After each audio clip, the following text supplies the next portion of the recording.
You just caught the end of her live, guys. That's tech. That's this modern age of tech. Live from Instagram Yeah. over to our channel. Welcome to our hive of activity over there with Dina in pink slippers. Something I've always thought about, actually. Hit the subscribe button, which is like the equivalent of having your BBC TV license, but you don't have to pay. Yeah, and no one's going to come around and bang on your door apart from me. And we just get, oh, I've got my wrong apron on. Nah, sort it out. Take your phone as well. Take your phone. All right, see you. So obviously in about 25 minutes, we will be finishing and going to the curly cooks. Morning, everyone. How are we all? Hope you're all well. Oh, let me just do this. Oh, God. There we go. How are we all, guys? Are we good? Becky Fithian, Mo Power, Fiona Snot Bunny, Cowface Reed. I love these names. They're just, you can only change them so many times, right? Christos, good morning. How are you? Have you had any sleep? How's Natasha? How are things? I've got 3 hours 55 or something the other night. Absolutely cream crackered. Hi, Fifi Chromac, Gloria Chesson, Bethany Carr, Pink Lady, Carol L. Jenny J. Can Jenny J get a birthday shout out? Happy birthday, Jenny J. There you go. What a brilliant shout out for it. So obviously I'm going to, hi YouTube, hi Maria, hi April Hill. We're going to run you through the headlines. I'm going to go with speed. I'm going to go with alacrity. Obviously, lots of the papers are talking about Marie Presley. We talked about that a lot yesterday morning on Coffee Moaning. Lots of the papers wanting to kind of double down on the tragic family tree and all that kind of stuff, which, to be fair, you know, she lost her son. She obviously lost it. I think the thing we forget is that we all think that Elvis just died way back when, 77 and all that kind of stuff. But of course, she was a 9-year-old girl. So lots of the papers are full of tributes to her and her sort of, you know, negotiating her way through grief and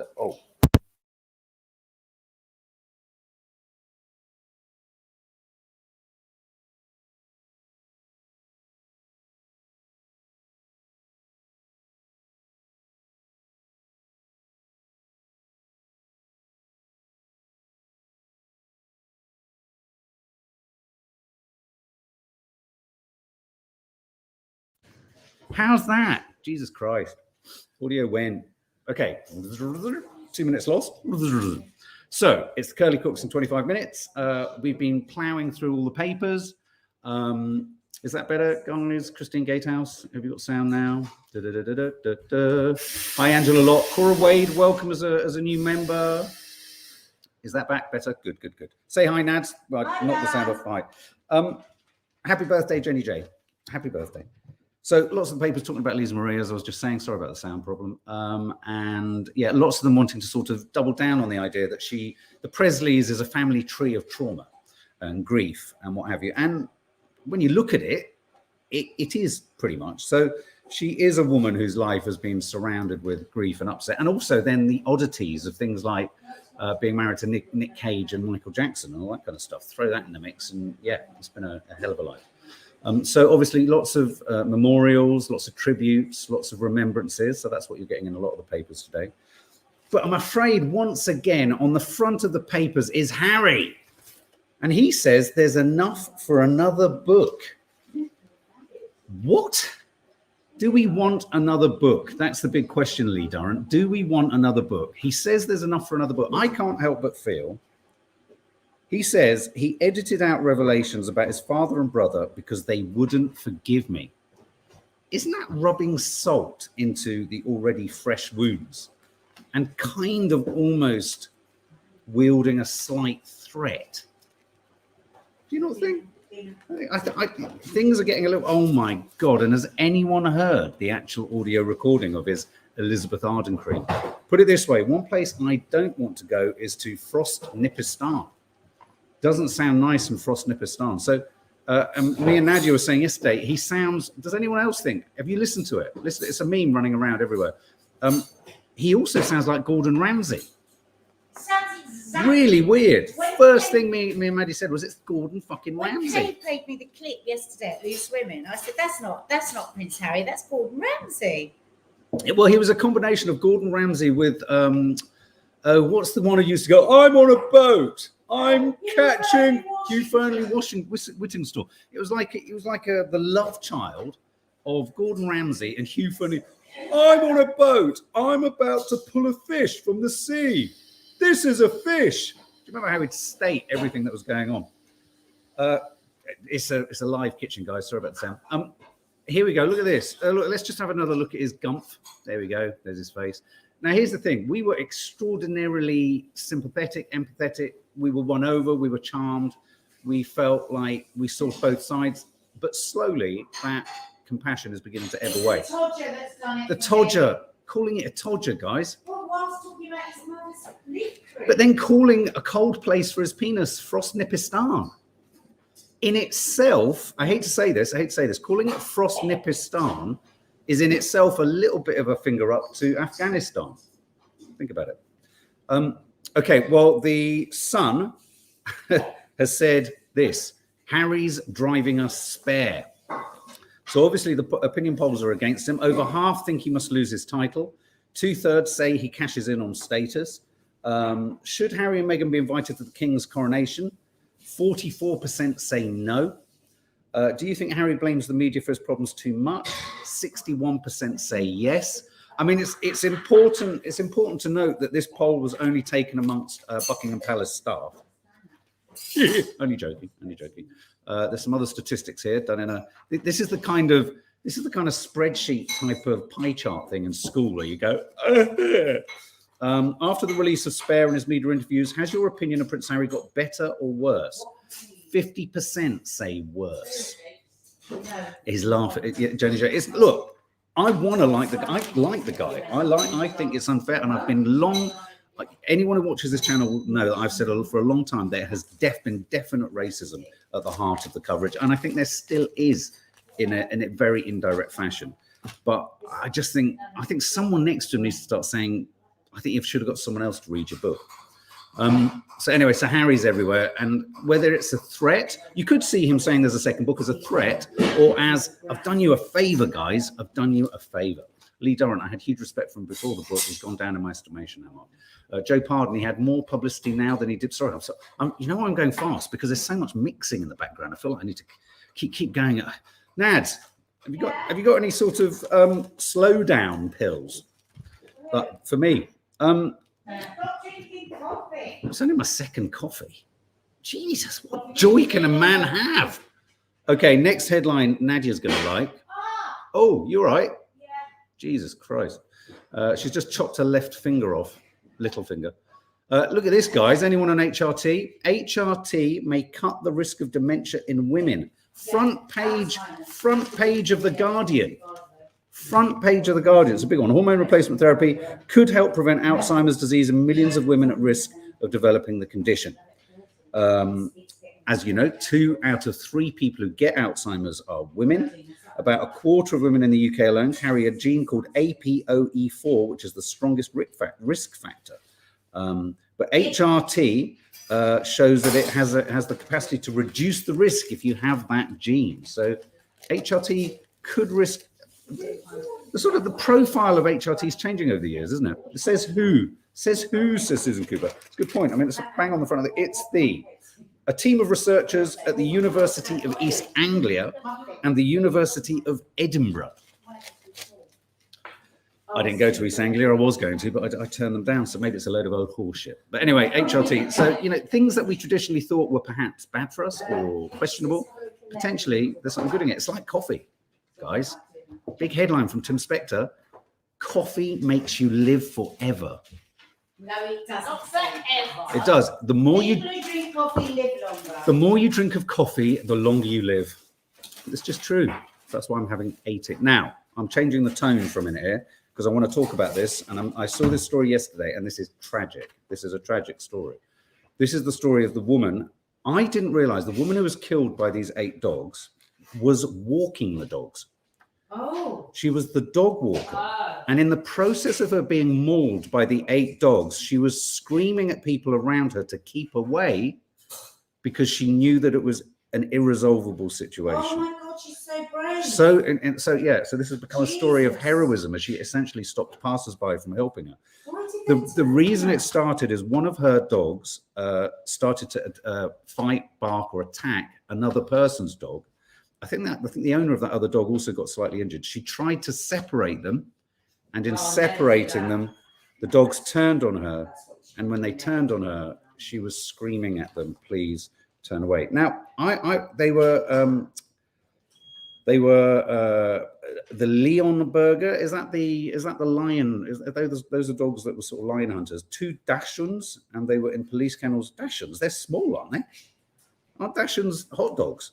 The victim, a Londoner, police seized the 8 animals, none of them banned breeds, and including a powerful Leon Burger and 2 Dachshunds. The victim, a Londoner who's not been named, had taken the animals to a popular spot in Caterham. One of the dogs she was in charge of bit another woman. She then turned on her, who was discharged from hospital after treatment, before turning on her, followed by the rest. So the dog essentially attacked a stranger and then attacked her. But I didn't realize, within the melee of it all and the horror of it all. Elaine Janolfi, you raise a really important point, which I think is going to be in the headlines again. You are supposed to only walk a certain amount. Well, but everyone breaks it. Everyone breaks the rules. You go around our local parks and people are walking 18 dogs. It's just awful. DF Brown, you're absolutely right. It's a tragic story. But one just assumed, they're weapon dogs. She got caught in but no, they were her own dogs, which just shows you that, it's the unpredictability. Now, the next story features Her Highness over there. Nadia Sawalha off the telly is responsible directly for ADHD services being swamped. What? I'm not going to get fucking as more women seek diagnosis. No, they actually pin it more on Sue Perkins. Now, awareness of ADHD in women has rocketed. A number of high-profile individuals have spoken about it. Last week, Sue Perkins, and before that, Nadia of Loose Women. But you know what? And whilst awareness is increasing, obviously demand is going through the roof. Thing is, but if people have it, why shouldn't they be able to find out about it? And the other thing is, it's like the backlash now that's coming about menopause. All these people keep talking about HRT. Yeah, because people have been done a disservice. You watch, we're going to get slagged off now. Oh, no, it will be the backlash. And the funny thing about that is that just because demand goes up, it doesn't mean that we shouldn't have awareness. I mean, it's ridiculous. What do? Pretend we haven't got a problem, but just because we can't deal with the problem. It doesn't make any sense. Now, this story, I thought I'd park this story right after Nadia. What do you think of this? Kanye West looks like he's got married. No. Kanye's wife number 2 is a wed ringer for Kim. Come and check her out, Nads. No. Yeah, rapper and Bianca tie knot. Oh, I thought that's really sad. The ink on his divorce papers hardly dry. Kanye West has already walked someone else down the aisle. He's married Bianca Censori. She's typical man. But that could be, if I saw that photo, I'd say that was Kim. Have you seen that, Nads? Look, Nads, that's Kim. You look from there. Oh, I thought that was Kim. Yeah, exactly. That's his new wife. Yeah. She's a designer for his Yeezy. Is it Yeezy? Yeah. What do you call it? Yeezy? Oh, mate. Hang on. I'm just going to have a moment. We're kind of oh, my God! Oh, sorry if that made you jump, guys. Mrs. Sadie C. He has a type. He certainly does. He certainly has. That's an understatement of the. Oh, Dawn Decker just became a new member after that enormous crash. This headline I've pulled because it made me chuckle as a recovering alcoholic as to whether this was a headline worth printing. The Hurt Liquor. Where are you? As in the Hurt Locker. Pain. Listen to this. Pain can make people booze faster, claim boss. No shit, Sherlock. You don't need a fucking research group to come to that conclusion. The stress of pain can make people act impulsively and booze faster. I wonder why. Because it numbs you. It's just ridiculous. Experts noted blokes did not take bigger gulps but got to drink at a higher rate if they had pain. What's that? Yeah, do it. This is a bottle of alcohol. Could you believe this is a headline? Pain can make people booze faster. Says. So if you go to a pub with a headache, you're going to drink quicker and more. If you go to the pub with a heartache, you've got heartache because your girlfriend's left you. You're going to get annihilated drunk, unless you're in recovery, of course. Yeah, thanks, Lee. You don't say. The Hurt Liquor. I'm not going to do the next story because it's too awful. You'll just have to guess what it was. It was just, it'll dampen the mood. It'll dampen the mood. Would you say, guys, would you say that you live in a trusting place? Would you say the area that you live in, the village, like my nan lived on a road where certainly in the 70s and 80s, she would have trusted and I would have trusted most of the old people on it, not by the time she died. But do you live in a trusting community? Because the Times has published the best and worst, the most trusting and least trusting places. Pink Lady, do you? Take our word for it. These are the nation's most trusting places. What happened? What happened? Yes. Helen Mayhew, what happened? Us, everyone okay? Sorry, that sound is just a bit of stirring in the background. Pink Lady, yes, pretty much. Angela Locke, no, cameras everywhere, Angela. Sending you love again. Kirsty Wade, no. I don't think I've ever felt I was in a trusting place. Girls, would you say you live in a trusting community? Okay, that's the end of that. Oh, blimey. Take our word for it. These are the best and worst. The most trusting place in Britain is Croydon. Sheffield. Yeah, Croydon. Followed by Henleys in Bristol, followed by Gayton in the Wirral, followed by Appleton and Warrington. Listen to this. Number 5 is City of London. I'll tell you why that's there, because there's no one fucking there most of the time. Go to the City of London at the weekend. It's like a ghost town. So what's the least trusting? Laithwaite in Wigan, Bentley and Ubberley in Stoke-on-Trent, Grimsby. That's where Lee's from. Oh, is that most trusting? Yeah, you just He's a very happy boy. So it's least trusting. Yeah. Oh, least trusting. Least trusting. You're right there. Can I help you? Can I ask you something? All right. Oh no. Right. I'm going to ask you a question, guys. I'm going to ask you a question. AI will now let you have a chat with Shakespeare. Who would you most like to have an AI banter, have some AI banter with?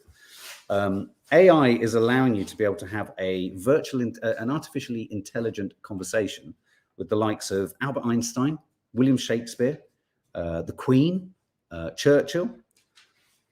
At first I thought this is ludicrous. And then a part of me thought, if the algorithm's quite good, it's about as close as you could get to having a conversation with Neil Armstrong, isn't it?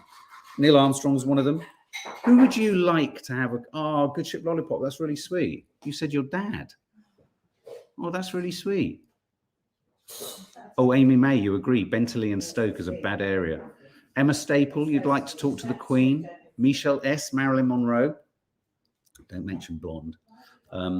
My grandmother, Elizabeth Gordon. Oh, this is like, this will become a sort of, this is like the AI equivalent of who would you invite to your last supper? JJX, Elvis. Who would you invite? Who would you like to talk with on AI if you could have banter with them from history? Banter. Is there anyone from history you'd like to talk to? I'd like to have a chat with Van Gogh, says Dino. He wouldn't hear you though, would he? Van Gogh, that's a good one. I reckon Nadia would probably want to have a chat with Marilyn Monroe too. You know what? Marilyn Monroe. I mean, you could ask some really difficult people in history some sort of tricky questions, couldn't you? Like, why were you such an arse to certain people? I think I'd like to have a chat with Shakespeare. Henry VIII, Kirsty Wade. Bob Marley, that's a good one. Diana, Holly McCready. Wow, yes. Princess Diana Carol L. Yeah, I mean, lots of us would like to talk to our relatives, that's sure.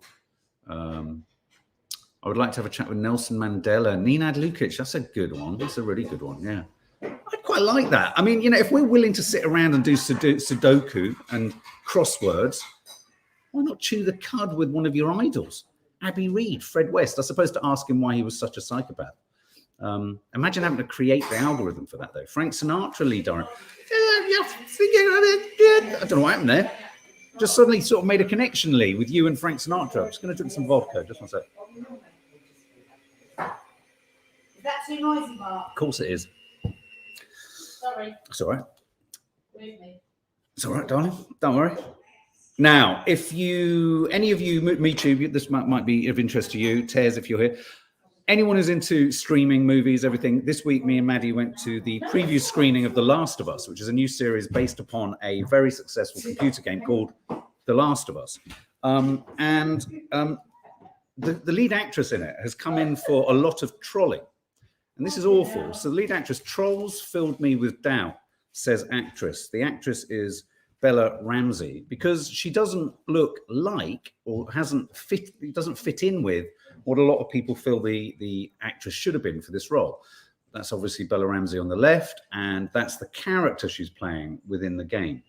But she talks about the fact that, lots of people who've trolled her, it has left her, that she just wondered what she was doing here. She says on set, "You've chosen the wrong person," she'd say to them on set. She had a small role in, was it that small? Yeah, she had a role in Game of Thrones. She's great in that. And she's also in a sort of period drama comedy, I think I can't remember who it's by, someone might know. We watched the trailer, she was very good. So yeah, just really horrible. Poor girl. Again, it's like, if you've got nothing nice to say, just shut the fuck up. Well, something's kicking off in there. I think Dina's slippers have come off. So that's just sparing a thought there for Bella Ramsey, who's had to go through untold trolling and criticism simply because she doesn't visually look like a character that she's become. I think Maddie made an interesting point. I think it's been underlined by the fact that Pedro Pascal looks so like his character. But of course, Lena Dunham. Thank you so much, Sophia. Oh, Weekly Rush is landing tonight at 6. Catherine called Birdie. I just wanted to show you a picture story as we hit the end. Look at that. Isn't that fantastic? Cirque du Soleil. I always think, Cirque du Soleil, it's say passé. And then you see images from it and you think, oh, wow, that's amazing. It's quite amazing, isn't it? Cabinet of Curiosities, celebrating the Royal Albert Hall's 150th anniversary.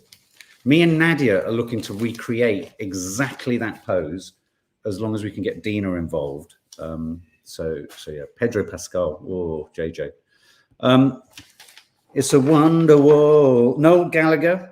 Look, I've got one thing to say about the Gallagher brothers. I just wish they'd smile a bit more. Such a miserable pair. I mean, I'm not saying they are miserable. They are quite miserable. But why don't they just smile a bit more? It's like they're too cool for school.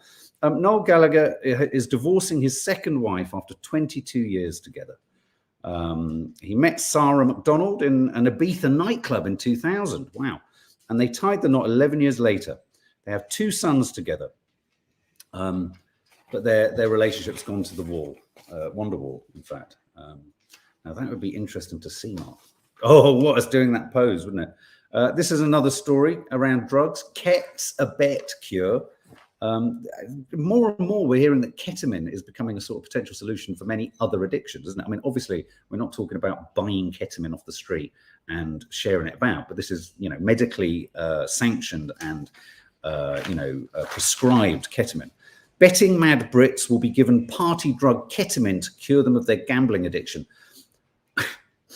The byline, which is like the top line of any article in the Star, are often as good as their headlines. Betting mad Brits will be given party drug ketamine to cure them of their gambling addiction. Obviously, the inference being, what a contradiction, eh? Remove one addiction with another. Who believes in, oh no, not quite yet. Dry January. Last couple of stories, guys, and then I'm off. Dry January. Nah. Pub cut off by a flood ferries its locals in by boat. A pub cut off by floods has launched a boat taxi to carry thirsty villagers to its door. Imagine if they all got really drunk afterwards. It'd be terrible, wouldn't it? They'd start floating off in the wrong direction. River Severn has burst its banks, and the Camp House Inn is now surrounded by water. But they're not going to be overwhelmed by this. They've taken it. They've innovated. They've adopted the Blitz spirit, and they're rowing their punters into the. God, you really going to want a pint, aren't you, to do that? Oh yeah, look, cool last couple of stories. Who believes in UFOs? Come on, just give us it straight. I do. I mean, the only time I've been abducted was by a woman called Nadia, and she put these probes in my head. It was really weird. Oh, Nadia, have you met Nadia? Yeah. Nadia, the tattooed lady. Have you ever been probed? I think she's been probed. Me? Do you all believe in? Oh, Clodagh. Oh, what the fuck was that? Sorry. Jesus Christ! This is what goes on before any show. Yeah, you saw one in the sky, Elizabeth Gordon. Emma Staple, I agree there are unidentified things in the sky sometimes. Well, apparently 510 sightings last year, a huge increase on the year before. and 144 of them cannot be explained. I'm telling you right now, in a minute, a very strange looking person called Gordon Ramsay is going to land in your garden. And finally, if you can hear, finally, they have hit upon the actress for Amy Winehouse. Industry star Marisa Abella, and I have to say, wow, look at that shot. Doesn't she look like her? She so looks like her, right down to the tattoos and everything. She's been confirmed to be playing Amy Winehouse in a new biopic. Head over to our Popcorn Junkies Instagram and you'll see the full deets over there. I'm looking forward to this. I mean, even though I've often been critical of these biopics that have the say-so of the family and then it just becomes a sort of positive, you can't tell Amy's story without in some way honestly dealing with the trauma of addiction and everything else. So I really hope this is a film. And also I do believe, I think Sam Taylor Johnson, the director who did rather tragically 50 Shades of Grey, she herself also has come across addiction issues and stuff like that. So I think hopefully, fingers crossed, it will be both an empowering portrait, but also a searingly honest one. So they've hit upon their actress there, and I think that photo is a great photo to promote. But anyway, there you go. So guys, who's going to be? Who's going to be tuning in to find out what all that fucking noise was about? Hey. I mean, Jesus, what we should do next time, Nads, is get stuff. You'll have stuff flying across the shot in the background. Yeah. Mo Power, I'm just going to trot out for a couple of minutes here. Mo Power saw UFO 20 years ago in California over the sea whilst driving the Pacific Coast Highway. Oh, God, did you feel like you were in Nope? Elliot Gonzalez, I really hope they do it well. Huge Amy fan. She looks great. Yeah, do you get my same feeling that, Elliot? You want it to be, make sure it's gritty. I think people wouldn't see it as exploitative if Amy's family and estate allowed them to prod and poke some of the really difficult stuff that was going on. Personally, I think so. And I think that's the case for all of them. I think whenever you do a biopic, I think you make a person a more three-dimensional and relatable person if you present some of the bad stuff. Sometimes it's just a bit too positive. I'm not referring to anything other than perhaps possibly Bohemian Rhapsody. Guys, have a lovely day. I'm not involved at all with the next hour of content on this channel. I am heading to the pub and I'm going to go get absolutely rat-assed. You're making poached eggs. Do you want to learn how to make a poached egg? Oh my God, am I? Okay, guys, we'll